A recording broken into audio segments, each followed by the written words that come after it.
Hello everyone, मैं विश्वजीत सिंह आप सभी का शुभ्रा रंजन आईएएस लखनऊ के यूट्यूब प्लेटफॉर्म पर आप सभी का स्वागत करता हूं। हम जो वीकली करंट अफेयर की सीरीज चालू किए थे उसमें हम आगे के जो 1 वीक के आपके पिछले करंट अफेयर है उसको डिस्कस करेंगे। तो देखते हैं पहला करंट अफेयर उड़ान योजना है। उड़ान योजना के बारे में, ये योजना छत्तीसगढ़, मध्य प्रदेश और उत्तर प्रदेश के 3 राज्यों में शुरू की गई है। ये आपका वर्चुअली इसका उद्घाटन किया गया। ये छत्तीसगढ़ में सरगुजा और मध्य प्रदेश में रीवा और उत्तर प्रदेश में सहारनपुर में एयरपोर्ट का उद्घाटन किया गया है। ये इसकी जो उद्देश्य क्या है, इसका उद्देश्य है रीजनल कनेक्टिविटी को बढ़ावा देना, रीजनल कनेक्टिविटी को बढ़ावा देना और फ्लाइट्स को किफायती बनाना यानी कि सस्ता बनाना इसका उद्देश्य है। हम देखेंगे इसके लाभ क्या है। इसके लाभ ये है कि एयरपोर्ट की कनेक्टिविटी है उसमें बढ़ोतरी होगी। ठीक है, सरगुजा जैसे क्षेत्र जो जनजातीय क्षेत्र हैं उनका देश के अन्य क्षेत्रों से और छत्तीसगढ़ के अन्य क्षेत्रों से उसकी कनेक्टिविटी में इजाफा होगा। ठीक है, और जो क्षेत्र है उनसे इसकी कनेक्टिविटी बढ़ेगी। मध्य प्रदेश का रीवा एयरपोर्ट, इससे बिंद क्षेत्र में को अन्य क्षेत्रों से जोड़ा जाएगा। जो मध्य प्रदेश का बिंद क्षेत्र है उसको देश के और मध्य प्रदेश के अन्य क्षेत्रों से जोड़ा जाएगा। इस स्कीम के तहत जो है जो ऑपरेशनल एयरपोर्ट की संख्या है उसमें भी इजाफा हुआ है। जहां 2014 में 74 आप इसकी संख्या थी ऑपरेशनल एयरपोर्ट की 2014 में, वो बढ़कर 2024 में 157 हो गई है। इसका लक्ष्य है 2047 तक, इस योजना का लक्ष्य है जो ऑपरेशनल एयरपोर्ट है जो मतलब चालू हालत में है उनको 300 से बढ़ाकर 400 के करने का उद्देश्य है। 400 से 350 से 400 के बीच एयरपोर्ट की संख्या करने का उद्देश्य है। इसका 2047 तक इसके माध्यम से भारत को विकसित राष्ट्र की श्रेणी में ले आना है। ठीक है, इस योजना के बारे में अगर देखेंगे तो ये योजना रीजनल कनेक्टिविटी स्कीम के तहत जिसका स्लोगन था उड़े देश का आम नागरिक के तहत इसको गठित किया गया है उड़ान योजना को। ठीक है, ये 2016 में 21 अक्टूबर 2016 को पूरे देश का आम नागरिक ये स्कीम चालू किया गया था। इसके 2024 में 8 वर्ष पूरे हुए हैं इस योजना को, और इस अवसर पर सरकार ने इसे 10 सालों के लिए बढ़ा दिया है। किसको? रीजनल कनेक्टिविटी स्कीम को 10 सालों के लिए 2024 में फिर से मतलब 10 सालों के लिए एक्सटेंड कर दिया गया है, और इसी योजना के तहत इसको 3 एयरपोर्ट चालू किए गए हैं। नेक्स्ट आपका टॉपिक है, इसमें और देख लेते हैं योजना के बारे में। रीजनल कनेक्टिविटी, ठीक है, ये हो चुके हैं, अवसर पर बढ़ावा देगा। सौर आयात, ठीक है, सौर आयात हम देखेंगे तो भारत सरकार ने सौर ऊर्जा को लेकर एक आंकड़े जारी किए हैं। ठीक है, भारत सरकार द्वारा इन आंकड़ों में बताया गया है कि 2030 तक 500 गीगावाट नवीकरणीय ऊर्जा की क्षमता में स्थापित करने का लक्ष्य रखा गया है। इस रिपोर्ट में बताया गया है। जो आयात से संबंधित है ये, इसके अनुसार सोलर इक्विपमेंट के आयात को भी सालाना तकरीबन 30 बिलियन डॉलर के करीब रहेगा। जो हमारा सोलर इक्विपमेंट आयात है, ठीक है, ये भी बढ़ेगा, ये 30 बिलियन डॉलर के करीब हो जाएगा, क्योंकि हमारा लक्ष्य क्या है 500 गीगावाट 2030 तक हमें प्राप्त करना है। ठीक है, इससे भारत की जो सोलर इक्विपमेंट के लिए जो आयात है वो चीन पर हमारी निर्भरता बढ़ जाएगी, क्योंकि हम ऑलरेडी चीन पर इक्विपमेंट के लिए निर्भर करते हैं। इसमें देखिए इस रिपोर्ट में और क्या सिफारिशें की गई हैं। पॉलीसिलिकॉन, ठीक है, और वेफर के उत्पादन में आत्मनिर्भर बनने की सलाह दी गई है। और भारत सौर ऊर्जा उत्पादन में निवेश को बढ़ाने की बात कही गई है। पीआईएल योजना के दायरे में इसको लाने की दिया गया है, जो प्रोडक्ट लिंक स्कीम होती है उसके तहत इसको लाने की बात कही गई है। कौशल युक्त कार्यबल को तैयार करने का भी इसमें सिफारिश की गई है इस रिपोर्ट में। वैश्विक स्तर पर दुनिया के लक्ष्य के लगभग सभी देश नवीकरणीय ऊर्जा की तरफ शिफ्ट हो रहे हैं। ठीक है, सभी देश नवीकरणीय ऊर्जा की तरफ शिफ्ट हो रहे हैं, ये सही है। इसमें ये कहा गया, इससे क्या कि इक्विपमेंट जो सौर इक्विपमेंट है इसके उत्पादन में की मांग जो है बढ़ेगी। ठीक है, और वर्तमान में ये बताया गया कि 80% चीन जो है उत्पादन करता है। तो हमें कह रहा कि इसमें इस रिपोर्ट में कहा गया कि भारत को यूएसए और जापान जैसे देशों में इसकी लगाने की सलाह दिया गया है, किसका प्लांट लगाने की, इसके इक्विपमेंट प्लांट लगाने की सलाह दी गई है। ठीक है, इसमें देखेंगे ठीक है।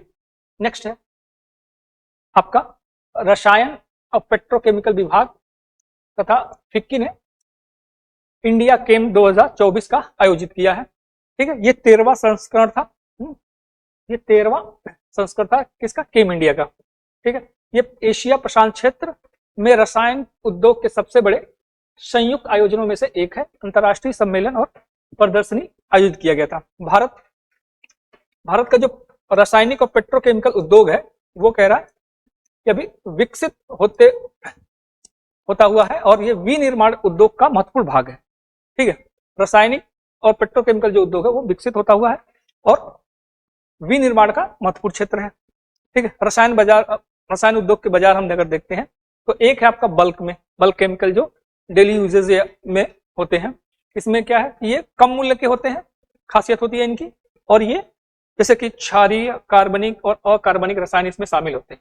ये डाउन स्ट्रीम उद्योग, तेल रिफाइनरी आदि से अधिकांश जरूरतें इसकी पूरी करते हैं और ये अधिक मात्रा में इसको उत्पादित किया जाता है और इनकी मूल्य जो है कम प्राइस होते हैं, वो बल्क वाले हैं। फिर पेट्रोकेमिकल्स, इसका एक बाजार है। इसका क्या है कि पेट्रोलियम, इसको डिस्टिलेट भी कहा जाता है। ये रसायन पेट्रोलियम और प्राकृतिक गैस की रिफाइनरी से प्राप्त किए जाते हैं।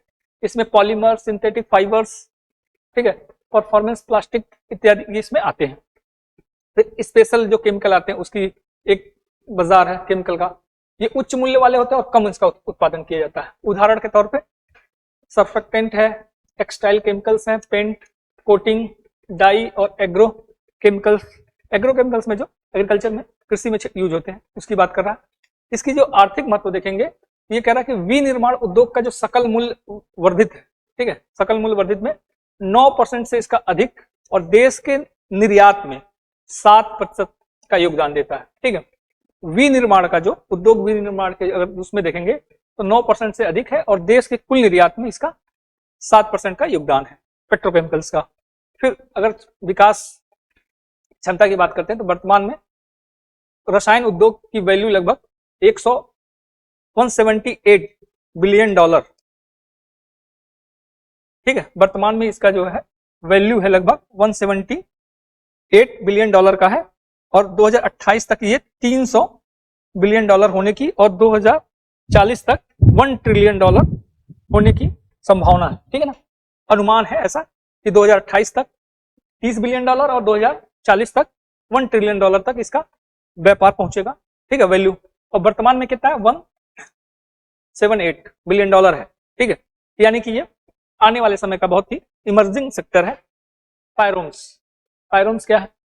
फायरोन्स ये हाल में भी चर्चा में था कि ये एक रिपोर्ट जो है centre for wild fire research जो है, एक सेंटर इंस्टीट्यूट है, ठीक है, centre for wild fire research द्वारा एक अध्ययन जारी किया गया है। ठीक है, उस अध्ययन के रिपोर्ट के अनुसार आप देखेंगे तो कहा गया कि 2001 से अब तक वैश्विक स्तर पर वन में जो आग लगती है उससे जो है कार्बन डाइऑक्साइड के उत्सर्जन में 60% की वृद्धि हुई है। ठीक है, वनों में जो आग लगते हैं उससे जो है 60% का 2001 से अब तक 60% कार्बन डाइऑक्साइड उत्सर्जन में वृद्धि हुई है। फिर इसमें इस रिपोर्ट में बताया गया इस अध्ययन में CO2 का विश्लेषण करने के लिए एक वन और गैर वन, ठीक है, जो CO2 जो आपका कार्बन डाइऑक्साइड उत्सर्जित हो रहा है उसके विश्लेषण के लिए वन क्षेत्र और गैर वन क्षेत्र, ठीक है, उसका इसमें क्षेत्रों में इसको आगजनी जो हो रहे हैं वन क्षेत्र और गैर वन क्षेत्र में उसको 12% के क्षेत्रों में विभाजित किया गया है। इसी को हम पायरोन्स कह रहे हैं। ठीक है,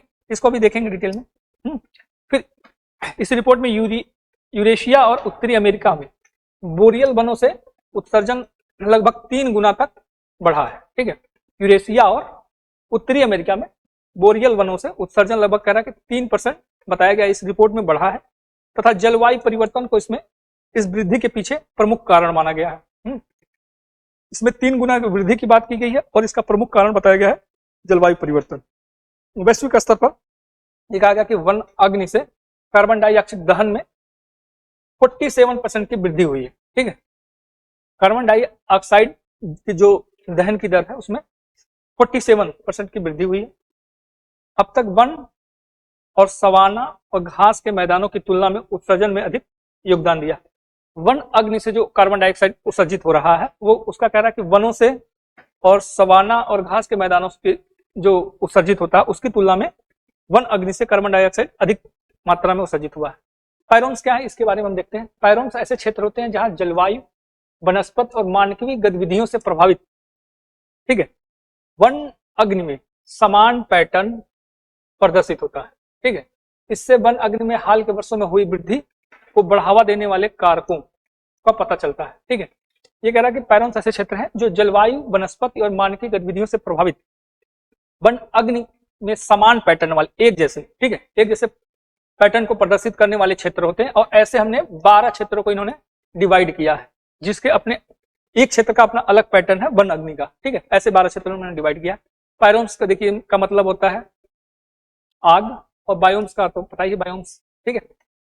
इसका अर्थ है कि आगजनी अलग अलग परिस्थिति क्षेत्र में अलग अलग प्रकृति की है, ठीक है। जो 12 क्षेत्र इन्होंने बांटे हैं, ठीक है, उसमें ये अलग अलग दिखा है कि सब में अलग अलग पैटर्न है वन अग्नि का, जिसमें सबसे ज्यादा वनों की बात की गई है। पायरोम्स का इसका महत्व क्या है, इसमें यह है, इसका महत्व यह कि जो वैज्ञानिक और नीति निर्माण करता है, या वैज्ञानिक या फिर नीति निर्माण करता है, वो आगजनी के जो खतरों का आकलन करने में उनको आसानी होगी, ठीक है, और इसकी प्रकृति को समझने में, ठीक है, और आगजनी पर जो जलवायु परिवर्तन के प्रभाव है उसका पूर्वानुमान और वन अग्नि को प्रबंधन करने के लिए रणनीति बनाने में, ठीक है, ये मदद करेगा। इस रिपोर्ट का जो उद्देश्य है वो यही। फिर अफ्रीकी बाओबाब की बात की गई, एक वृक्ष है, ठीक है, एक पेड़ है। ये दक्षिणी अफ्रीका के पारिस्थितिकी वैज्ञानिकों ने एक नए शोध में उन दावों को खारिज किया है जिसमें कहा गया था कि अफ्रीकी बाओबाब वृक्ष जलवायु परिवर्तन के कारण लुप्त होते जा रहे हैं, ठीक है। इसमें बताया गया था, पहले ये कहा जा रहा था कि जो ये वृक्ष है ये जलवायु परिवर्तन के कारण लुप्त हो रहे हैं। तो वैज्ञानिकों का एक शोध किया है इन्होंने, और इसके साथ इन्होंने कहा है कि ये गलत है, ठीक है, क्योंकि ये वृक्ष का पहले जो है, इससे पहले भी ये चरम जलवायु स्थितियों में रह चुका है, तो इस वजह से इस पर कोई खतरा नहीं है, इसके अस्तित्व पर कोई खतरा नहीं, ऐसा इस रिपोर्ट में बताया गया, ठीक है।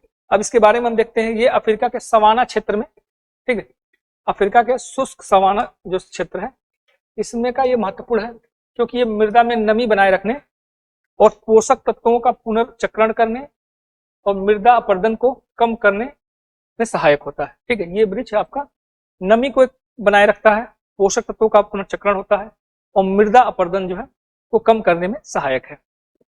अब इसमें क्या है कि सर्कुलेंट पाया जाता है, यानी कि गुद्देदार ये वृक्ष होता है। इस गुद्देदार, इसकी जो छाल होती है वो गुद्देदार होती है, उनमें ये पानी जो है बरसात के समय में बता रहा है कि पानी ये अवशोषित करके रखता है, संग्रहित करता है, ठीक है। इसीलिए यहाँ पे देखेंगे मृदा में नमी बनाने के लिए ये आवश्यक है। उस परिस्थिति तंत्र में ये बहुत ही कारगर है।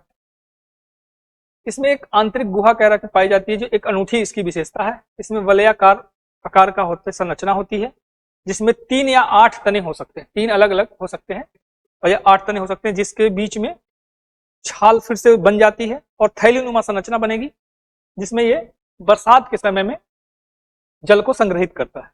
इसकी खासियत देखिए आप, इसके ये बता रहा है वृक्ष बड़े होते हैं, इसके फूल सफेद और रात के समय में खिलते हैं, 24 घंटे के भीतर ये गिर जाते हैं। और इसकी क्या विशेषता है, इसमें टार्टेरिक एसिड, जो इसके फल होते हैं इसमें टार्टेरिक एसिड होता है और या विटामिन सी पाए जाते हैं। इस प्रकार ये देखेंगे तो ये फल जो है कुछ जो प्रजातियां हैं उनके पोषक तत्व और आहार के रूप में ये इसका उपयोग होता है, ठीक। अब आपका नेक्स्ट जो है कालाजार, कालाजार के चर्चा में रहा। ये भारत का क्या है, एक जन स्वास्थ्य समस्या के रूप में कालाजार को हम समाप्त करने की दिशा में आगे बढ़े रहे, ठीक है।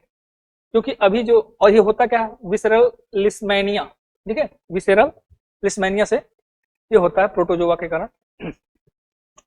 भारत में लगातार 2 वर्षों में, ठीक है, 10,000 लोगों पर 1 से कम मामले आए हैं, ठीक है। जो WHO का आंकड़ा है, मतलब जो प्रमाणीकरण का ये है ना, उन्मूलन प्रमाणीकरण, ठीक है, ये WHO का जो ये सर्टिफिकेट देते हैं उसका, ये कोई भी रोग है जो पिछले 2 वर्षों में ये 10 लोगों पे, 10,000 लोगों पे आप देखेंगे अगर 1 से कम मामले आ रहे हैं तो उसको मान लिया जाता है कि यहाँ पे मतलब ये रोग समाप्ति की तरफ है। तो ये भारत में अब देखा गया कि पिछले 2 वर्षों में ये 10,000 लोगों पर एक से भी कम मामले आए हैं। अब इसमें आगे इसके बारे में अगर देखते हैं तो ये कह रहा है कि 20 से अधिक लिस्मेनिया जीनस के प्रोटोजोआ परजीवी के कारण वे उत्पन्न होते हैं। इसका वाहक देखेंगे तो फ्लेबोटोमाइंस सैंड फ्लाई जो के काटने के कारण होता है, जो अंडे देने के लिए रक्त का सेवन करते हैं। इसको हम सैंड या बालू मक्खी भी बोलते हैं। फ्लेबोटो सैंड फ्लाई ये इसके काटने से होता है, ये अंडे देने के लिए रक्त का सेवन करती है, इसी के कारण एक दूसरे में ये फैलता है। ठीक है, तो नेक्स्ट इसमें देखते हैं इसका लक्षण क्या है। अनियमित बुखार होगा, वजन घटना, प्लीहा या यकृत का बढ़ना और एनीमिया इसके प्रमुख लक्षण है। अधिकांश मामले ब्राजील, पूर्वी अफ्रीका और भारत में देखने को मिलते हैं। भारत में अगर देखते हैं तो बिहार, झारखंड और उत्तर प्रदेश, बिहार, झारखंड, उत्तर प्रदेश यानी कि ये, और पश्चिम बंगाल। ठीक है, यानी कि तराई जो बेल्ट है उनमें ये आपको देखने को मिलेगा। मलेरिया के बाद ये बता रहा है कि कालाजार दूसरा सबसे बड़ा घातक परजीवी रोग है। मलेरिया पहले नंबर पे है।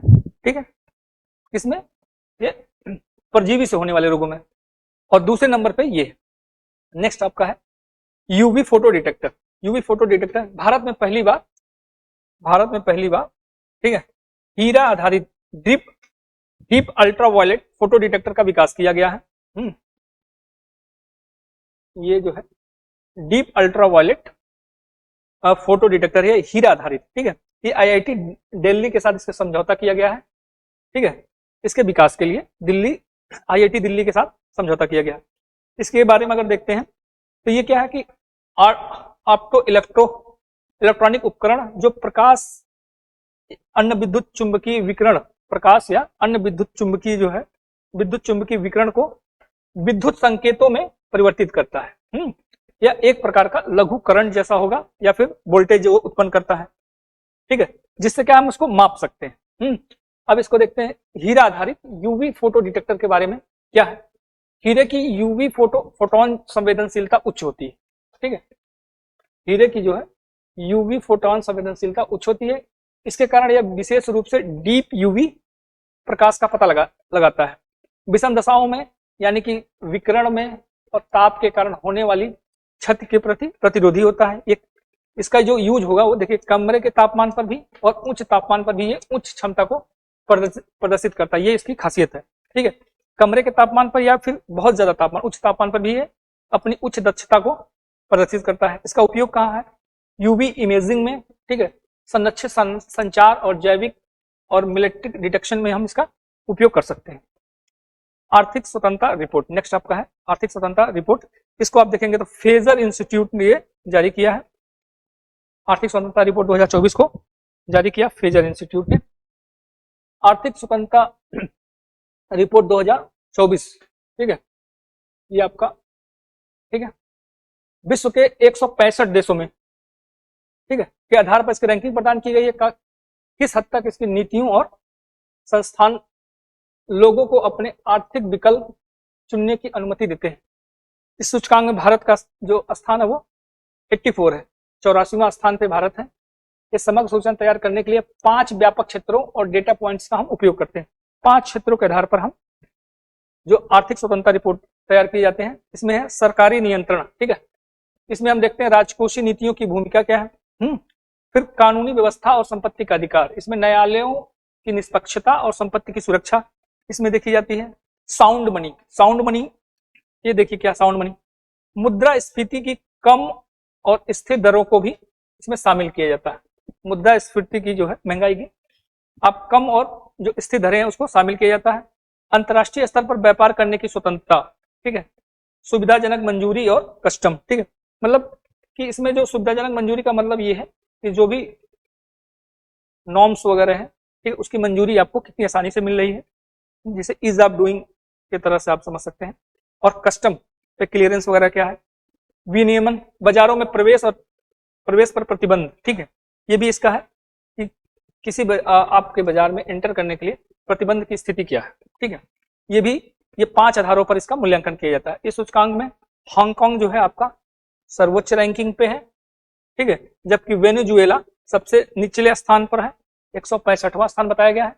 और भारत जो है 84 पर है। इसकी खास बात ये। अब आयोडीन अल्पता, आयोडीन अल्पता या आयोडीन की कमी जो है, इसे विश्व आयोडीन अल्पता दिवस के रूप में मनाया गया। किसको? 21 अक्टूबर को। ठीक है, 21 अक्टूबर को मनाया जाता है उस दिन की। अब इसमें देखेंगे कि आयोडीन की कमी से बारे में। ठीक है, ये थायराइड हार्मोन्स, ये थायरॉक्सिन जिसे T4 बोलते हैं, ट्राई आयोडोथायरोनिन T3 बोलते हैं, एक महत्वपूर्ण घटक है। आयोडीन जो है थायराइड हार्मोन्स का, थायरॉक्सिन का, T4 और T3 का महत्वपूर्ण घटक है। ये मानव शरीर में होने वाली चयापचय क्रियाएं जो है, ठीक है, मेटाबॉलिज्म एक्टिविटी के लिए को नियंत्रित करने और भ्रूण के विकास और शिशु के विकास के लिए बहुत महत्वपूर्ण है। अगर इस समय भ्रूण के विकास या शिशु के विकास के समय अगर इसकी कमी होती है तो फिर बच्चा कुपोषित आपका हो सकता है। भारत के सभी राज्यों और केंद्र शासित प्रदेशों में राष्ट्रीय आयोडीन अल्पता विकार नियंत्रण कार्यक्रम चलाया जा रहा है। ठीक है, इस कार्यक्रम के तहत आयोडीन की अल्पता संबंधी सभी विकारों को कवर किया गया है। ठीक है, भारत के सभी राज्य और केंद्र शासित प्रदेशों में ये स्कीम चलाई जा रही है, राष्ट्रीय आयोडीन अल्पता विकार नियंत्रण। इससे जो भी आयोडीन की कमी से होने वाले रोग हैं उसको इससे टैकल कर रहे हैं। नेक्स्ट आपका है नसीम अल बहर 2024। ये आपका 11 से 15 अक्टूबर के बीच भारत और ओमान के बीच नौसेना अभ्यास है। ये भारत और ओमान के बीच। ठीक है, ये हिंद महासागर क्षेत्र में समान विचारधारा वाले देशों को के साथ रचनात्मक सहयोग और पारस्परिक विकास के लिए भारत की प्रतिबद्धता को पुष्ट करता है। इसका उद्देश्य जो है समान विचारधारा वाले देशों के साथ हिंद महासागर में उनके साथ सहयोग बढ़ाना है। ठीक है, ये हुआ कहाँ पे? तो गोवा के, ये भारत के मतलब गोवा के समुद्री जल क्षेत्र में भारतीय नौसेना और ओमान रॉयल नेवी के बीच आयोजित किया गया था। भारतीय नौसेना की ओर से INS लिकंद और ड्रोनियर विमान जो है, ये गश्ती विमान है नौसेना का, इसने इसमें भाग लिया था। ठीक है, हल्माहेरा सागर, ठीक है, हल्माहेरा सागर भी चर्चा में रहा इस वीक में। German research centre for geological sciences, Jio sciences के अनुसार इंडोनेशिया के हल्माहेरा जो सागर है इसमें 5.7 का भूकंप जो है आया था। 5.7 मैग्नीट्यूड का भूकंप आया था, बताया गया है। ये है कहाँ सागर के बारे में? तो हल्माहेरा द्वीप जो इंडोनेशिया के निकट अवस्थित है। ये इंडोनेशियाई बुरफलेलो मार्ग, ठीक है, Indonesian trade and investment framework जैसे ITF के नाम से जानते हैं, इसके पूर्वी प्रवेश मार्ग का एक हिस्सा है। ठीक है, जो हल्माहेरा सागर है वो इंडोनेशिया के जो बुरफलो मार्ग है, ठीक है, उसके पूर्वी प्रवेश द्वार का भाग है। ठीक है, कह रहा कि ITF जो है प्रशांत महासागर और हिंद महासागर को दो प्रवेश मार्गों, ठीक है, दो प्रवेश मार्गों पश्चिमी और पूर्वी के मार्गों के माध्यम से जोड़ता है। हल्माहेरा द्वीप मुलुक्का का सबसे बड़ा द्वीप है। यह इंडोनेशिया के मुलुक्का सागर और प्रशांत महासागर के बीच अवस्थित है। ठीक है, ये बस उसमें ये याद रखना है कि वो इंडोनेशिया से संबंधित है। अब एक रिपोर्ट आया है, remove debris in orbit servicing. ठीक है, ये राइज मिशन के नाम से हम इसको जानते हैं और ये अंतरिक्ष में चक्रीय अर्थव्यवस्था के बारे में बताया है। राइज जो है यूरोपियन अंतरिक्ष एजेंसी का पहला, ठीक है, फर्स्ट जो है इन ऑर्बिट सर्विसिंग मिशन है। ये पृथ्वी की कक्षा में ईंधन को भरने, फ्यूल रिफिलिंग के लिए और मरम्मत या नवीकरण के लिए, और कक्षा में जो ऑर्बिट है उसमें असेंबलिंग करने में कार्यों की दिशा में यह महत्वपूर्ण कदम है।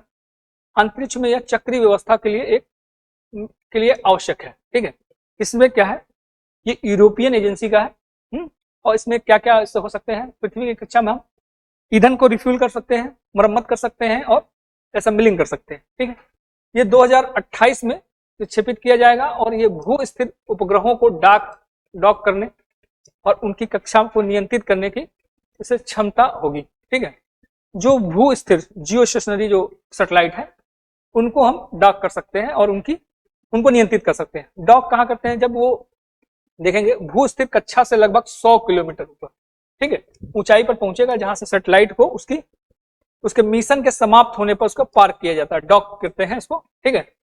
जो ऑर्बिट है, ठीक है, जियो स्टेशनरी से 100 किलोमीटर ऊपर ले जाने के बाद उसको उसके ऊपर छोड़ दिया जाता है, ठीक है।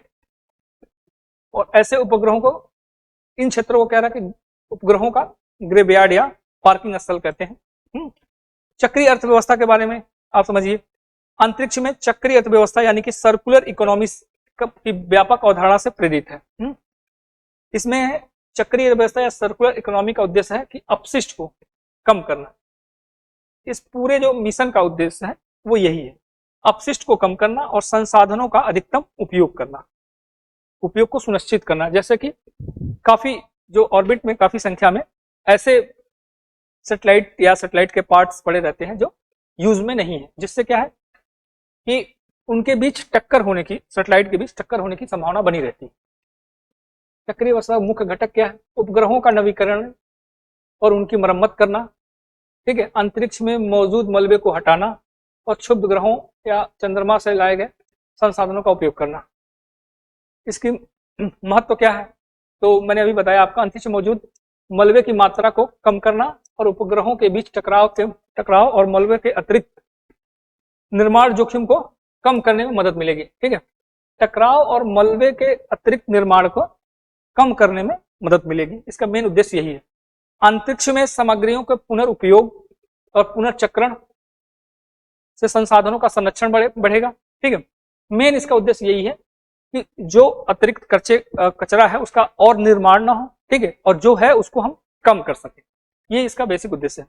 नेक्स्ट आपका है, अंतर्राष्ट्रीय मुद्रा कोष ने IMF द्वारा विश्व आर्थिक परिदृश्य, जिसको हम वर्ल्ड आउटलुक कहते हैं, रिपोर्ट जारी किया गया है। आमतौर पर ये देखेंगे साल में 2 बार जारी किया जाता है, ठीक है।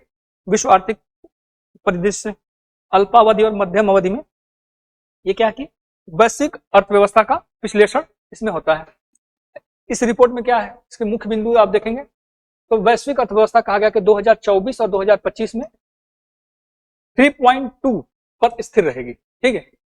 निश्चितता बढ़ाने वाले कारकों में अगर देखते हैं, अनिश्चितता जो जिससे बढ़ रही है, उसमें भू राजनीतिक संघर्ष, जो आज वैश्विक स्तर पर हम संघर्ष देख रहे हैं, उसके बारे में कह रहा है। बढ़ते व्यापार संघर्ष, जो ट्रेड के एक दूसरे देशों के बीच जो संघर्ष है उसको का, या कॉम्पिटिटिवनेस जो है, देशों में चुनाव और बढ़ती अर्थव्यवस्थाओं में सरकार का परिवर्तन, ठीक है। तो जो अनिश्चितता बढ़ाने वाले कारक है उसमें एक तो भू राजनीतिक संघर्ष को बताया गया है, बढ़ते व्यापार संघर्ष, देशों में जो चुनाव हो रहे हैं और वहां पे जो उलटफेर जो हो रहे हैं, और बड़ी अर्थव्यवस्थाओं में सरकार का जो परिवर्तन है, ये वैश्विक अर्थव्यवस्था में क्या है, अस्थिरता का कारण हो सकता है। भारत के बारे में कहा गया कि वित्त वर्ष 2025 और 26 में 6.5 की आर्थिक समृद्धि रहने का अनुमान इस रिपोर्ट में लगाया गया है। इसमें संरचनात्मक सुधारों पर तत्काल जोर देने की बात कही गई है, संरचनात्मक सुधार पे, ठीक है। और इन सुधारों की सामाजिक स्वीकार्यता बढ़ाने की रणनीति पर भी चर्चा की गई है।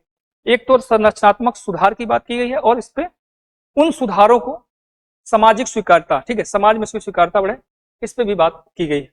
अब संरचनात्मक सुधार देखेंगे तो कह रहा है कि नीतिगत बदलाव, ठीक है, जो अर्जित अधिकारों और इकोनॉमिक रेंट को संशोधित करते हैं ताकि अर्थव्यवस्था में संसाधनों के आवंटन में सुधार लाया जा सके, ठीक है।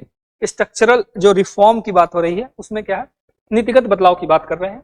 उससे क्या है कि जो अधिकारों और रेंटों को संशोधित किया जा सके, ठीक है, जिससे क्या है संसाधनों का आवंटन में सुधार लाया जा सके।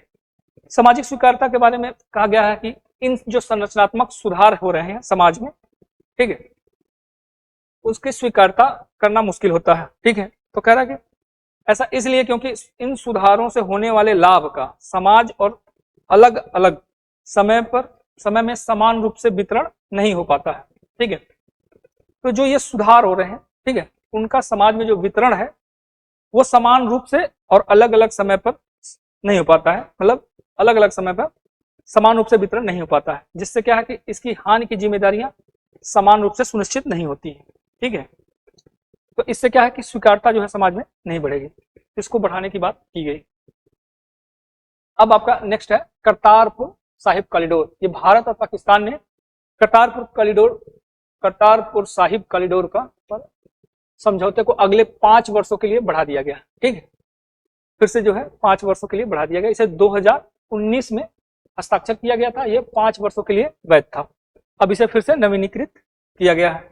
अब करतारपुर साहिब कॉरिडोर के बारे में देखेंगे तो ये भारत के तीर्थयात्रियों को पाकिस्तान के नोरावाल में स्थित गुरुद्वारा साहिब गुरुद्वारा दरबार साहिब करतारपुर की वीजा मुक्त, ठीक है, अनुमति दी गई है। गुरुद्वारा दरबार साहिब करतारपुर की वीजा मुक्त यात्रा की अनुमति दी गई है। सिख धर्म के जो संस्थापक थे गुरु नानक ने अपने जीवन के अंतिम 18 वर्ष करतारपुर में बिताया था उन्होंने, तो इसकी बहुत मान्यता है। जो ये पाकिस्तान में पड़ता है, ठीक है, यह रावी नदी के पश्चिमी तट पर स्थित है।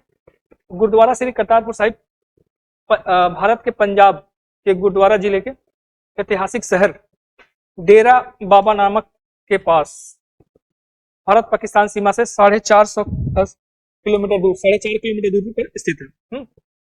ये जो भारत का पंजाब का क्षेत्र है जो पाकिस्तान से लगा हुआ, उसमें कह रहा है कि गुरदासपुर जिले में, ठीक है, डेरा बाबा नानक के पास की सीमा से भारत पाकिस्तान सीमा से 4.5 किलोमीटर दूर ये पाकिस्तान में पड़ता है।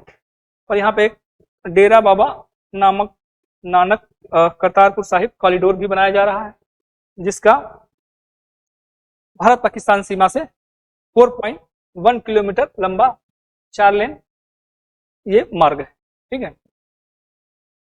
एक हिस्सा इसका जो है भारत में पड़ता है, और ये जहां पे 18 वर्ष इन्होंने बिताया था, ये पाकिस्तान के नोरावाला में, ये आपका करतारपुर पाकिस्तान में पड़ता है। ये पारबाइल्स राइस की बात कर रहा है। केंद्र सरकार ने चावल के निर्यात को बढ़ावा देने के लिए पारबाइल्स राइस पर निर्यात जो टैक्स था उसको हटा दिया, ठीक है, निर्यात पर लगने वाला टैक्स हटा दिया गया। इस निर्णय से क्या होगा कि चावल की जो वैश्विक आपूर्ति में वृद्धि हो सकती है और चावल की अंतर्राष्ट्रीय कीमतों में कमी आएगी, ठीक है, कमी भी आएगी। ये पारबॉइल्स राइस क्या है? ये इसको उबला हुआ चावल या उसना हुआ चावल भी कहते हैं, ठीक है। ये पारबॉइल्स राइस ऐसे होते हैं जिन्हें मिलिंग से पहले, जिससे धान की जो सफाई होती है उससे पहले कर रहा है, ये भूसी सहित इसको आंशिक रूप से उबाला जाता है, और इसे पश्चिमी बंगाल और उड़ीसा में इसे मिनीकेट के नाम से जानते हैं, ठीक है, इसे मिनीकेट कहा जाता है। आमतौर पर इसमें 3 चरण होते हैं। धान को भिगोना, ठीक है, भाप आने तक इसको, बॉइलिंग तक इसको उबालना और सुखाना, ठीक है, ये इसके भाग होते हैं। इसकी जो है इंपॉर्टेंस क्या है तो वो देखते हैं। इससे पैदावार में वृद्धि होती है, यानी कि धान का आंशिक रूप से उबालने से चावल कम टूटते हैं, ठीक है, जब धान की सफाई होती है उस समय पे चावल जो है कम टूटते हैं, और इससे उसकी उपज जो है अधिक प्राप्त होती है। कीटों से बच जाता है ये चावल उबाल कर रखने पे, ठीक है, और इसमें विटामिन बी की उच्च क्षमता होती है, और ये इससे क्या है, जो भूसी जो निकलती है वो इस चावल के जो भूसी निकलती है उसमें तेल की अधिक मात्रा होती है, ठीक है, तेल की मात्रा अधिक होती है। नेक्स्ट आपका है भारत की चौथी परमाणु पनडुब्बी, ठीक है, भारत की चौथी परमाणु पनडुब्बी। ये चौथी जो है परमाणु ऊर्जा संचालित पनडुब्बी, ये बैलिस्टिक मिसाइल से लैस है पनडुब्बी है। ये परमाणु ऊर्जा से चलती है और बैलिस्टिक मिसाइल से लैस है, ठीक है। इसका जल आवरण किया गया है, ठीक, इसको S4 स्टार के नाम से भी जानते हैं। वर्तमान में इसकी दो जो श्रेणियां हैं वो कार्यरत है। एक तो INS अरिहंत और INS अरिघाट, S3 इसको बोलते हैं, ये परिचालन में है, ठीक है। और चौथी आपकी ये S4 जो है इसका जल आवरण किया गया है। तीसरा आपका अरिदान है, अरिदमान, ठीक है, तीसरी जो है अरिदमान है। ये वर्तमान में समुद्री परीक्षण से जो है गुजर रहा है, इसकी टेस्टिंग चल रही है। S4 के बारे में देखेंगे तो ये 75% इसमें स्वदेशी सामग्री से बना हुआ है। ये K4 बैलिस्टिक मिसाइल से सुसज्जित है, और इसकी मारक क्षमता आप देखेंगे तो 3500 किलोमीटर की है। ये एक शक्तिशाली और अत्यधिक विशिष्ट सैन्य परिसंपत्ति है जो न्यूक्लियर डिटरेंस, ठीक है, न्यूक्लियर डिटरेंस का एक महत्वपूर्ण घटक के रूप में काम करती है, ठीक है। डिटरेंस का ये है मतलब है जो न्यूक्लियर हमला करने में सक्षम है, ठीक है। वर्तमान में अगर देखेंगे तो USA, संयुक्त राज्य अमेरिका, रूस, चीन, यूनाइटेड किंगडम, ब्रिटेन और भारत जैसे कुछ ही देश हैं जिनके पास जो है परमाणु संचालित और परमाणु हमला करने में सक्षम जो है पनडुब्बियां हैं। और नेक्स्ट आपका है राष्ट्रीय जल पुरस्कार। हाल ही में भारत की राष्ट्रपति ने नई दिल्ली में 5वां राष्ट्रीय जल पुरस्कार प्रदान किया है। इसके बारे में आप देखेंगे तो ये इसका नोडल मंत्रालय जल शक्ति मंत्रालय है।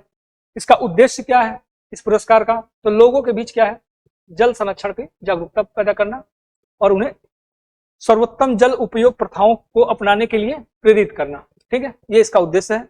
9 श्रेणियां में इसको दिया जाता है। ठीक है, जिसमें सर्वश्रेष्ठ राज्य, सर्वश्रेष्ठ जिला, सर्वश्रेष्ठ ग्राम पंचायत, सर्वश्रेष्ठ शहरी स्थानीय निकाय, सर्वश्रेष्ठ स्कूल और कॉलेज, सर्वश्रेष्ठ उद्योग, सर्वश्रेष्ठ जल उपयोगकर्ता संघ और सर्वश्रेष्ठ संस्थान, और उसके अलावा सर्वश्रेष्ठ नागरिक। ये 9 कैटेगरियां हैं जिसमें इस पुरस्कार को दिया जाता है। सर्वश्रेष्ठ राज्य कौन सा है, तो वो याद रखिए आप, उड़ीसा है। और सूरत जो है सर्वश्रेष्ठ स्थानीय निकाय में सूरत है।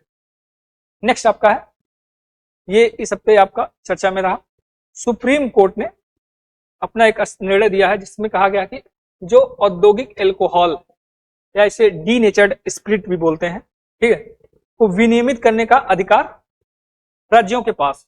ठीक है, अपने इस निर्णय में सुप्रीम कोर्ट ने कहा राज्यों के पास औद्योगिक एल्कोहल या फिर डीनेचर्ड स्पिरिट को विनियमित करने का अधिकार है। ठीक है, ये मामला था उत्तर प्रदेश राज्य बनाम श्रीमती ललिता प्रसाद वैश्य के मामले में। ये सुप्रीम कोर्ट ने ये 7वीं अनुसूची की सूची 2 में, ठीक है, 7वीं अनुसूची की सूची 2 जो राज्य सूची है कि प्रविष्टि 8 में जो है मादक लिकर शब्द में औद्योगिक एल्कोहल को शामिल होगा। ठीक है, इसमें ये मामला अगर है देखेंगे कि उत्तर प्रदेश राज्य बनाम श्रीमती ललिता प्रसाद वैश्य का मामला था, जिसमें सुप्रीम कोर्ट ने ये कहा है जो 7वीं अनुसूची की जो दूसरी सूची है राज्य सूची का, उसमें प्रविष्टि जो 8 है उसमें मादक लिकर जो शब्द है उसमें औद्योगिक एल्कोहल शामिल है। यही उसने अपने निर्णय में कहा है। इससे पहले क्या था, 1990 के एक निर्णय था जिसमें यह कहा गया था, ठीक है, ये मैटर था सिंथेटिक एंड केमिकल्स लिमिटेड बना यूपी राज्य का मामला था, उसको भी इसमें खारिज कर दिया गया। उसमें यह कहा गया था कि जो मादक लिकर, ठीक है, जो मादक लिकर है उसमें पीने योग्य शराब को व्यक्त करता है। उसमें कहा गया था कि जो मादक लिकर है वो केवल पीने योग्य शराब को, ठीक है, व्यक्त करता है। इसमें राज्य औद्योगिक एल्कोहल पर टैक्स नहीं लगा सकती। इसी निर्णय को उसने पलटा है। वर्तमान में अगर देखें क्या है पृष्ठभूमि, वही केंद्र सरकार उद्योग विकास और विनियमन अधिनियम 1951 के तहत औद्योगिक एल्कोहल को विनियमित करती है। ठीक है, संघ सूची जो है कि प्रविष्टि 52 में 52 में संघ सूची की, और प्रविष्टि 35 ये समवर्ती सूची का। ठीक है, संघ सूची का प्रविष्टि 52 52 और समवर्ती सूची का प्रविष्टि 33 में से इसको शक्ति प्राप्त होती है। किसके लिए, इसको औद्योगिक एल्कोहल को विनियमित करने के लिए। 52 में कहा गया कि उद्योगों के लिए कानून निर्माण करने से संबंधित है, जबकि 33 प्रविष्टि 35 है यह शराब के व्यापार और वाणिज्य, उत्पादन, आपूर्ति और वितरण से संबंधित है। इसमें राज्यों का कहना यह है कि जो अवैध रूप से उपभोग योग्य एल्कोहल का उत्पादन, ठीक है, उत्पादन करने के लिए औद्योगिक एल्कोहल को दुरुपयोग किया जा सकता है। राज्यों का कहना यह है अवैध रूप से जो उपभोग करने योग्य एल्कोहल है उसका उत्पादन के लिए औद्योगिक एल्कोहल का उपयोग हो सकता है, इसका दुरुपयोग हो सकता है। किसका, औद्योगिक एल्कोहल का। ठीक है, उसी को विनियंत्रित करने के लिए कानून बनाने की आवश्यकता है, उसके लिए राज्य को अधिकार चाहिए। ठीक है, औद्योगिक एल्कोहल के बारे में हम देखें तो ये इसके प्रमुख प्रकार में आप देखेंगे तो ये एक अन्य प्रकार का उपयोग योग्य एल्कोहल होता है। औद्योगिक एल्कोहल कई प्रकार के होते हैं, उसमें से एक प्रकार ये होता है कि जो उपयोग करने योग्य होता है। ठीक है, उसमें मुख्य रूप से आप देखेंगे तो एथिल एल्कोहल जो है, इथेनॉल जिसे कहते हैं, वो संदर्भित करता है। ठीक है, किसका, औद्योगिक एल्कोहल का। उसमें से एक जो होता है ये पीने योग्य होता है। ठीक है, इसका मानव द्वारा उपयोग किया जा सकता है। आमतौर पर ये आइसोप्रोपिल एल्कोहल या आइसोप्रोपेनॉल या डीनेचर्ड एल्कोहल को संदर्भित करता है। ठीक है, आमतौर पर इसको हम कहते हैं आइसोप्रोपिल एल्कोहल या डीनेचर्ड एल्कोहल के रूप में जानते हैं। इसमें ऐसे पदार्थों को मिलाकर पीने के लिए अनुपयुक्त बनाया जाता है जो विषाक्त या स्वाद में अप्रिय बनाते हैं। ठीक है, इसको हम बना सकते हैं। ठीक, और क्या है औद्योगिक एल्कोहल का उपयोग। औद्योगिक एल्कोहल का उपयोग कहाँ कहाँ है? विनिर्माण क्षेत्र में आप देखेंगे तो पेंट्स, वर्निश, एडहेसिव में सॉल्वेंट के रूप में उपयोग करते हैं। साफ सफाई वाले उपकरणों में हम उसका उपयोग करते हैं। ईंधन के रूप में स्टोव, लैम्प और व्हीकल में हम ईंधन के रूप में उपयोग करते हैं। चिकित्सा में आप देखेंगे तो डिसइंफेक्टेंट के रूप में और फ्रीजेंट के रूप में हम प्रिजर्वेटिव के रूप में हम उसका उपयोग कर सकते हैं। अब ये नेक्स्ट आपका है commitment to the reducing inequality सूचकांक। ठीक है, ये जारी किया गया है कमिटमेंट टू रिड्यूसिंग इनइक्वालिटी। ठीक है, CRI सूचकांक इंडेक्स है। इसको हम ऑक्सफैम और डेवलपमेंट फाइनेंस इंटरनेशनल द्वारा जारी किया गया है। डेवलपमेंट फाइनेंस इंटरनेशनल और ऑक्सफैम द्वारा जारी किया गया है। ये असमानता से निपटने के लिए 164 देशों और क्षेत्रों के प्रतिबद्धता का आकलन करता है। ठीक है, कौन से कितने देशों ने असमानता से निपटने के लिए जो प्रयास किए हैं उसी का ये मापन करता है। उल्लेखनीय है कि ये सतत विकास लक्ष्य SDG गोल आपके 10 के तहत असमानता को कम करना निर्धारित किया गया है। ये 3 मानदंडों पर के आधार पर प्रदर्शन का आकलन करता है। तीन मानदंड के आधार पर लोक सेवा पर व्यय, प्रगतिशील कराधान और श्रम अधिकार और मजदूरी, इन 3 मापदंडों पर ये क्या करता है, आकलन करता है। और इसकी मुख्य सूचकांक की विशेषताएं अगर देखेंगे तो नॉर्वे इसका पहले स्थान पे है, फिर कनाडा और ऑस्ट्रेलिया है। सबसे खराब प्रदर्शन करने में दक्षिणी सूडान है, नाइजीरिया है। ठीक है, भारत की रैंकिंग 127 है इसमें। ठीक, नेपाल और श्रीलंका, ठीक है, जैसे ये जो दक्षिण एशियाई देश हैं वो भारत से बेहतर स्थिति है इस रिपोर्ट में। ठीक, नेक्स्ट आपका है भारत में कृत्रिम गर्भधान के जरिए ग्रेट इंडियन बस्टर्ड, ठीक है, ने पहले बच्चे को जन्म दिया है। ये प्रोजेक्ट था आपका बस्टर्ड रिकवरी प्रोजेक्ट के अंतर्गत। ठीक, जैसलमेर में स्थित नेशनल ब्रीडिंग सेंटर में ग्रेट इंडियन बस्टर्ड का कृत्रिम गर्भधान किया गया था। ठीक है, ये कहाँ पे है? जैसलमेर राजस्थान में है ये नेशनल ब्रीडिंग सेंटर। यहीं पे ग्रेट इंडियन बस्टर्ड का कृत्रिम आर्टिफिशियल जो है गर्भधान किया गया था और इसी के तहत और प्रोजेक्ट था आपका बस्टर्ड रिकवरी प्रोजेक्ट। ठीक है, इसमें देखेंगे ये 2016 से 21 5 वर्षों के लिए इस प्रोजेक्ट को शुरू किया गया था। ठीक है, और इसकी अवधि अब बढ़ाकर 2024 तक कर दी गई है। फिर बाद में इसको बढ़ाकर 2024 तक इस प्रोजेक्ट की कर दी गई थी। ठीक है, इसमें आप देखेंगे संरक्षण का उद्देश्य क्या है कि नियंत्रित दशाओं में ब्रीडिंग या कैविटी ब्रीडिंग को करना और ग्रेट इंडियन बस्टर्ड से संरक्षण से जुड़े हितधारकों और निर्णयकर्ताओं और क्षमता निर्माण तथा उन्हें संवेदनशील बनाना। ठीक है, ग्रेट इंडियन से जुड़े जो संरक्षण से जुड़े हितधारक हैं उनको संवेदनशील बनाना इसका उद्देश्य, और इसके अनुकूल भूमि उपयोग को प्रोत्साहित करना। किसके? ग्रेट इंडियन बस्टर्ड के अनुकूल भूमि उपयोग को प्रोत्साहित करना। अब ग्रेट इंडियन बस्टर्ड के बारे में आप देखेंगे तो राजस्थान का स्थानीय है। ठीक है, राजस्थान में इसे गोडावड़ के नाम से जानते हैं और ये राजस्थान और गुजरात में स्थानीय रूप से पाए जाते हैं। इसके अलावा भी आप देखेंगे तो महाराष्ट्र, कर्नाटक और आंध्र प्रदेश में भी ये पाए जाते हैं। इसकी संरक्षण की स्थिति हम देखते हैं तो IUCN की लिस्ट में, रेड लिस्ट जो है उसमें क्रिटिकली एंडेंजर्ड के रूप में है। और वन संरक्षण अधिनियम 1972 के अंतर्गत आप देखेंगे तो सूची 1 और सूची 4 में ये परिशिष्ट 1 में ये सूचीबद्ध है और साइट्स में ये परिशिष्ट 1 में सूचीबद्ध है। ये स्पीसीज रिकवरी प्रोग्राम के तहत इसको हम शामिल किया गया था ग्रेट इंडियन बस्टर्ड को। ठीक है, अब इसकी स्थिति आप देखते हैं तो कह रहा है कि अपने प्राकृतिक जो इसका हैबिटेट है उसमें ये 150 से भी कम में बचे हुए हैं। ठीक है, और ये मुख्य रूप से भारत में ही पाए जाते हैं, इसलिए इसका संरक्षण जो है महत्वपूर्ण हो जाता है। अब नेक्स्ट आपका है 16वां ब्रिक्स शिखर सम्मेलन। ये कहाँ हुआ है? रूस के कजान में आयोजित किया गया था। ठीक है, शिखर सम्मेलन के समापन पर कजान घोषणा पत्र को अपनाया गया है।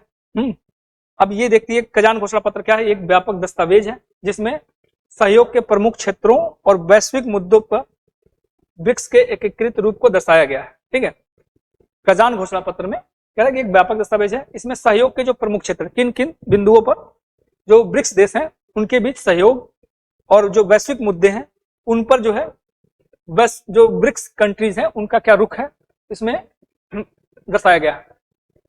इसमें थीम देखिए इसकी क्या थी, न्यायपूर्ण वैश्विक विकास और सुरक्षा के लिए बहुपक्षवाद को मजबूत करना। ठीक है, न्यायपूर्ण वैश्विक विकास और सुरक्षा के लिए बहुपक्षवाद को मजबूत करना, ये इसकी थीम थी। कजान घोषणा पत्र का जो मुख्य बिंदु है, ठीक है,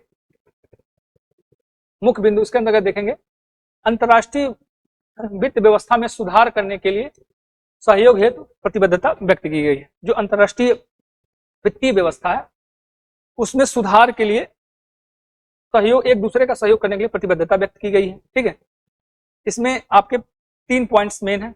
ब्रिक्स सीमा पार भुगतान प्रणाली, ठीक है, ये स्थानीय मुद्दों को, जो स्थानीय मुद्रा है उसके उपयोग को बढ़ावा देने की इसमें बात की गई है। ब्रिक्स सीमा पार भुगतान प्रणाली, ठीक है, जितने भी ब्रिक्स कंट्री है वो एक दूसरे के देशों में जो भी भुगतान है वो स्थानीय मुद्राओं को बढ़ाने के लिए इससे बात हुई है। फिर है ब्रिक्स क्लियर डिपोजिटरी, यह स्वतंत्र रूप से काम करने वाली सीमा पार निपटान और डिपॉजिटरी इंफ्रास्ट्रक्चर, सीमा पार क्रॉस बॉर्डर जो है ये निपटान और डिपॉजिटरी इंफ्रास्ट्रक्चर पे बात हुई है।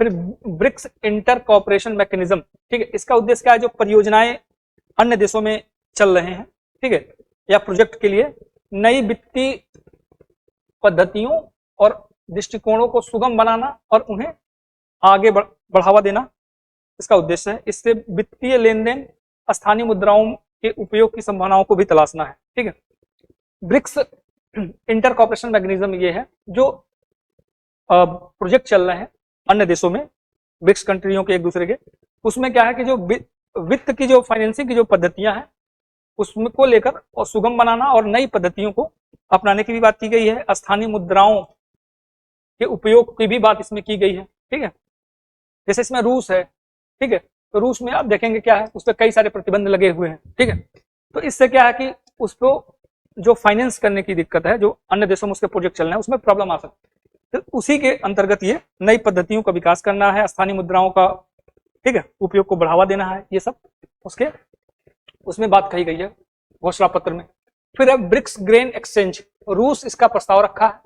ठीक है, और ब्रिक्स देशों के बीच कहा गया है कि इसमें अनाज को लेकर, अनाज के व्यापार हेतु एक साझा प्लेटफॉर्म बनाने के स्थापित करने का इसने प्रस्ताव रखा है। किसने? रूस ने। यह प्रस्ताव रूस लाया है, ब्रिक्स ग्रेन एक्सचेंज। ठीक है, नेक्स्ट आपका है हिम तेंदुआ। ठीक है, हिम तेंदुआ, ये 23 अक्टूबर को हिम तेंदुआ दिवस मनाया जाता है। उसी पे ये चर्चा में रहा। हिम तेंदुआ का आप साइंटिफिक नेम देखेंगे तो पैंथेरा अंसिया है। ये मध्य और दक्षिणी एशियाई के देशों के पर्वतीय क्षेत्रों में पाए जाते हैं। मध्य और दक्षिणी एशियाई देशों के पर्वतीय क्षेत्रों में पाए जाते हैं। भारत सहित 12 देशों में ये पाए जाते हैं। भारत में आप देखेंगे अप्राकृतिक रूप से ये हिम तेंदुआ पाए जाते हैं। ठीक है, भारत में आप देखेंगे तो ये लद्दाख, जम्मू एंड कश्मीर, हिमाचल प्रदेश, उत्तराखंड, सिक्किम और अरुणाचल प्रदेश जैसे राज्य इसमें शामिल है, यानी कि जो पर्वतीय, ठीक है, जो हिमालयन राज्य हैं उनमें ये पाए जाते हैं। इसका जो प्रसार है वो कह रहा है कि मुख्य रूप से इसका जो मुख्य शिकार है आइसबेक्स और नीली भेड़, ठीक है, इनके प्रसार पर निर्भर करता है। ठीक है, मतलब ये जहां जहां पाए जाएंगे वैसे समझिए कि हिम तेंदुआ भी वैसे ही उसका विस्तार होगा। और ये हिमाचल प्रदेश और लद्दाख का ये राजकीय पशु है। ये स्टेट एनिमल है किसका? हिमाचल और लद्दाख का। इसकी विशेषता क्या है? जो पर्वतीय क्षेत्र है, ठीक है, परिवेश है उबड़ खाबड़, ठीक है, उसके प्रति ये अनुकूल है। ठीक है, उसमें विचरण करने के लिए अनुकूल है, क्योंकि इसके जो आगे के जो 2 पैर हैं वो कह रहा है कि छोटे होते हैं और पीछे वाले पैर लंबे होते हैं, जो इसको उसमें एक स्थान से दूसरे स्थान पर जाने के लिए सुगम बनाते हैं। इसकी संरक्षण की स्थिति क्या है, तो IUCN की लिस्ट में ये वनरेबल में है। साइट्स में आप देखेंगे तो ये परिशिष्ट वन में सूचीबद्ध है, और वन्य जीव अधिनियम 1972 में ये सूची वन में सूचीबद्ध है। ठीक है, नेक्स्ट आप देखेंगे क्लाउड चेंबर। ये आपका क्लाउड चेंबर ये नया टॉपिक है। ये मिशन जो मौसम के तहत ये क्लाउड चेंबर बनाने की बात इसमें हुई है। कहां पे बनाया जा रहा है, भारतीय उष्णकटिबंधीय मौसम विज्ञान संस्थान पुणे में। ठीक है, अपना पहला कन्वेक्टिव क्लाउड चेंबर बनाने जा रहा है। कौन, भारतीय उष्णकटिबंधीय मौसम विज्ञान संस्थान। ये कहां पे है, पुणे में है। और यहाँ पे क्या है, मिशन मौसम के तहत ये कन्वेक्टिव क्लाउड चेंबर बनाने जा रहा है। ठीक है, इसकी शुरुआत जो है देश में क्या है कि मौसम के पूर्वानुमान में सुधार करने के लिए, साथ ही वर्षा, ओलावृष्टि और कोहरा सब मौसम संबंधी जो घटनाएं हैं उनका प्रबंध करना भी शामिल है। इसका उद्देश्य क्या है कि जो क्लाउड फॉर्मेशन है कैसे बनता है, ठीक है, उसको समझना है। इससे क्या है कि मौसम का पूर्वानुमान करने में भी आसानी होगी, और वर्षा, ओलावृष्टि, कोहरा जैसी जो समस्याएं हैं इनके प्रबंधन में जो है प्रबंधन के लिए हम रणनीतियां बना सकते हैं। ठीक है, क्लाउड चेंबर के बारे में देखें। ये क्या है कि एक बंद सिलेंडर जैसा होता है। ठीक है, इसमें जलवाष्प और एरोसोल इंजेक्ट किया जाता है। कह रहा कि ये जो चेंबर होगा ये सिलेंडर जैसा होगा, उसमें आपका जलवाष्प और एरोसोल क्या है, ये छोटे छोटे पार्टिकल्स होते हैं। ठीक है, छोटे छोटे पार्टिकल्स हो सकते हैं सॉलिड्स के। ठीक, वो पार्ट, ठीक है, उस पर क्या होगा, ये जलवाष्प जो है उस पर डिपोजिट होते हैं, संघनित होते हैं। ठीक है, जिससे आर्द्रता और तापमान को नियंत्रित किया जाएगा। इसमें तापमान और आर्द्रता को नियंत्रित करेंगे। ठीक, इससे क्या कि इसमें बादल का फॉर्मेशन को समझेंगे। भारत में मौसम प्रणालियों की विशिष्ट दशाओं और क्लाउड फिजिक्स को समझने में मदद मिलेगी। पूरा ये मतलब है कि आर्टिफिशियल तरीके से बादल बनाए जाएंगे, उससे क्या कि क्लाउड फिजिक्स को समझने में आसानी होगी। जायवैक टीबीसी ये वैक्सीन है। जायवैक टीबीसी ये किसके लिए है, ये WHO ने पूर्व मान्यता का इसे दर्जा दिया गया है। ठीक है, इससे यह वैक्सीन संयुक्त राष्ट्र खरीद कार्यक्रम के लिए पात्र हो गई है। ठीक, ये एक टाइफाइड का है। ठीक है, टाइफाइड के लिए जायवैक टीबीसी वैक्सीन जो है टाइफाइड के लिए है। इसको WHO ने क्या पूर्व मान्यता प्राप्त का दर्जा दिया है। इससे क्या है, संयुक्त राष्ट्र का जो खरीद कार्यक्रम है उसमें ये शामिल हो जाएगा। इसके बारे में देखेंगे तो ये क्या है, VI कोगुजेंट वैक्सीन है। कोगुजेंट वैक्सीन है, सल्मोना टाइफी जो बैक्टीरिया होता है या जीवाणु है उसके संक्रमण के प्रति सक्रिय प्रतिरोध, ठीक है, उसके अगेंस्ट जो है ये प्रोटेक्शन करता है। कोगजेंट वैक्सीन क्या है, एक प्रकार की सब यूनिट वैक्सीन होती है। इसमें एंटीजन को सूक्ष्म जीवों के बाहरी परत जो बैक्टीरिया है, ठीक है, उसके जो बाहरी परत है उस पर जो पॉलीसेक्राइड पाए जाते हैं, ठीक, उससे जो है एंटीजन को कह रहा कि जोड़ देते हैं और ये प्रतिरक्षा प्रणाली की अधिक प्रभावी ढंग से कार्य करता है। अब ये उसके सब यूनिट वैक्सीन जो बनाए जाते हैं उसी तरह बनाए जाते हैं। ठीक है, ये बैक्टीरिया है और इसकी जो बाहरी परत है इसमें जो है एंटीजन को हम ऐड करते हैं, ठीक है, जोड़ देते हैं। ये पॉलीसेक्राइड इसके बाहरी आवरण में पाया जाता है। ठीक है, और वो उससे क्या है कि ये प्रतिरक्षा जो इम्यून सिस्टम है, प्रतिरक्षा प्रणाली है, वो काफी इफेक्टिव ढंग से कार्य करती है। सब यूनिट वैक्सीन में केवल उन प्रशिष्ट घटकों को शामिल किया जाता है जो रोग को पैदा करने वाले बैक्टीरिया, परजीवी या वायरस से उत्पन्न होते हैं। इसको बना कौन रहा है, ये जाइडस लाइफ साइंस लिमिटेड द्वारा इसको बनाया जा रहा है और विकसित किया जा रहा है। अब PM SSV इसमें आप देखेंगे तो ये सामाजिक न्याय अधिकारिता मंत्रालय ने, सामाजिक न्याय और अधिकारिता मंत्रालय PM SSV का वाइब्रेंट इंडिया के लिए PM यंग अचीवर्स स्कॉलरशिप योजना को, ठीक है, इसी का ये short form SSV, PM SSV जो है इसी को शॉर्ट में बोलते हैं। इसके पहल के प्रभाव का उल्लेख किया गया है। इसके बारे में अगर देखते हैं तो PM SSV के बारे में, इसका लक्ष्य क्या है, सामाजिक और आर्थिक रूप से वंचित जो छात्र हैं, ठीक है, जो बैकवर्ड क्लास के छात्र हैं उनको शैक्षिक सहायता के सुव्यवस्थित करना।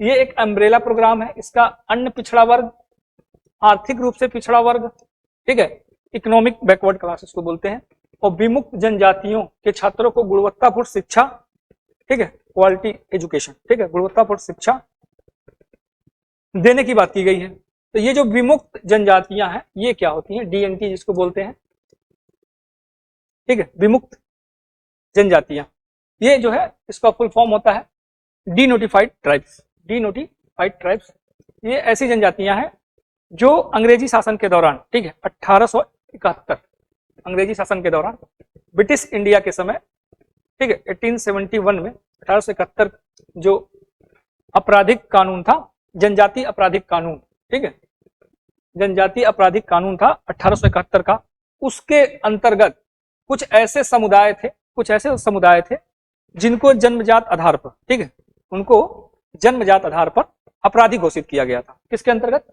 ये एक्ट था 1871 एक्ट के अंतर्गत उनको जनजातीय अपराधी एक्ट था, ठीक है, अधिनियम के अंतर्गत उनको जन्मजात अपराधी के रूप में नोटिफाइड किया गया था, ठीक। तो अब इससे क्या हुआ कि ऐसी जनजातियां, उनका जो जीवन था वो काफी दुर्भर हो गया। उसमें आपका खाना बदोश जो जनजातियां थी, या जो एक स्थान से दूसरे स्थान पर मूव करती हैं, या फिर जो अर्ध खाना बदोश जनजातियां थी, ये उसमें आती थी। फिर आजादी के बाद 1952 में ऐसी जनजातियों को विमुक्त किया गया, ठीक है, विमुक्त किया गया। कब? 31 अगस्त, ठीक है, 31 अगस्त को इनको विमुक्त कर दिया गया, ऐसी जनजातियों को, ठीक। 31 अगस्त 1992 को एक्ट लाया गया और उसके अंतर्गत ऐसी जनजातियों को, मतलब इस जो जनजात रूप से अपराधी घोषित थे उनको विमुक्त किया गया, ठीक है। और इसी दिन हम विमुक्त जनजातीय दिवस मनाते हैं, ठीक है, ये इसका है। इसमें डॉक्टर अंबेडकर पोस्ट मैट्रिक छात्रवृत्ति को शामिल किया गया, विलय किया गया है, ठीक है। पीएम यशस्वी योजना में जो डॉक्टर अंबेडकर, ठीक है, डॉक्टर अंबेडकर पोस्ट मैट्रिक छात्रवृत्ति योजना है, इसका विलय किया गया है। इसके अंतर्गत जो ओबीसी हैं और इकोनॉमिक बैकवर्ड क्लास और डीएनटी समुदाय के छात्र हैं उनको जो है आर्थिक सहायता प्रदान की जाएगी, ठीक है। ये आपका इसके अंतर्गत आर्थिक सहायता उनको दिया जाएगा एजुकेशन के लिए। Thank you for watching.